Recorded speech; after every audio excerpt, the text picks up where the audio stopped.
আরেকটি প্রশ্ন নিচ্ছি। সৌদি আরব প্রবাসী আমাদের এক ভাই হাসানুল ভাই প্রশ্ন রেখেছেন, আমি প্রবাসী, সৌদিতে থাকি, জান্নাতুল বাকি কবরস্থানের একমোট মাটি আমি বিভিন্ন কারণে বা বরকতের আশা আমার বাড়িতে রেখে দিয়েছি, এক্ষেত্রে কোনো ক্ষতি হবে কিনা? প্রথমত হচ্ছে ক্ষতি তো হবেই, জি হবে, কারণ জান্নাতুল বাকি হোক আর যেখানেই হোক, যত নবী রসুল হোক আর যেই হোক, কারো কোনো কবরের মাটির মধ্যে কোনো কল্যাণ নেই। জি কল্যাণ হচ্ছে আল্লাহর হাতে। ওয়াইয়াম সাসকাল্লাহ বিদুরিং ফালা কাশি ফালাহুল্লাহ ওয়াইয়াম সাসকা বেখৈন ফাওয়ালা কুল্লি শাইইন কদির মা ইফতাহিল্লাহু লিন-নাসি মির রাহমাতিন ফালা মুমসিকা লাহু।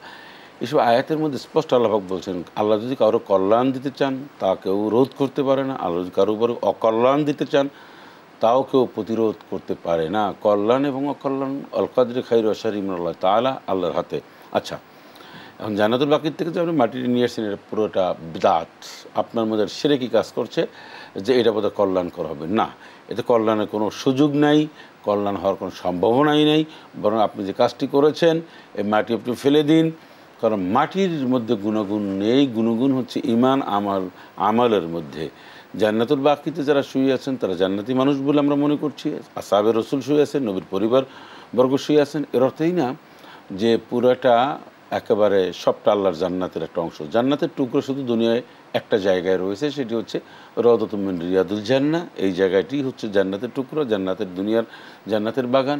এছাড়া কোনো নবী রসুল, আসহাবে রসুল কারো কোনো কবরের সুযোগ নাই। আলহামদুলিল্লাহ, আমি অনেক নবী রসুল, অনেক সাহাবী, নবীর পেগাম, নবীর আওলাদ ফরজন, তার বংশধর, অসংখ্য জায়গায় আমি গিয়েছি, বিভিন্ন দেশে।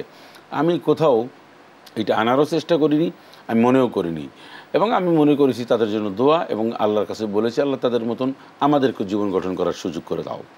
কিন্তু এটা কোনোভাবেই একজন মুসলমানের কাম্য নয়।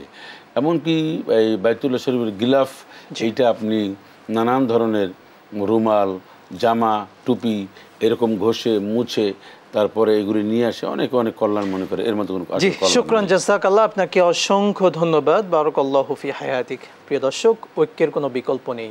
আমি যদি ঐক্যবদ্ধ না হই, একটি দৃষ্টান্ত এমন হতে পারে, একদল ছাগল তারা একসঙ্গে যদি থাকে তাহলে বাঘ এসে তাদেরকে আক্রমণ করতে পারে না, কিন্তু দল ছোট, যে ছাগলটি আলাদা চলে তাকেই কিন্তু বাঘ এসে আক্রমণ করে ধরে খেয়ে ফেলে। সুতরাং আমি যদি ঐক্যবদ্ধ না হয়ে আলাদা চলি তাহলেই কিন্তু আমার বিপদ, এবং চরম বিপদে আমাকে পড়তেই হবে। সুতরাং আসুন, নিজের স্বার্থে, দেশের স্বার্থে, আমাদের প্রিয় দেশটাকে সুন্দর করতে আসুন ঐক্যবদ্ধ হই, প্রত্যেকে ঐক্যের কথা বলি। আল্লাহ তাআলা সেই তৌফিক দিন, আমিন। ওয়াসসালামু আলাইকুম ওয়া রাহমাতুল্লাহি ওয়া বারাকাতুহু।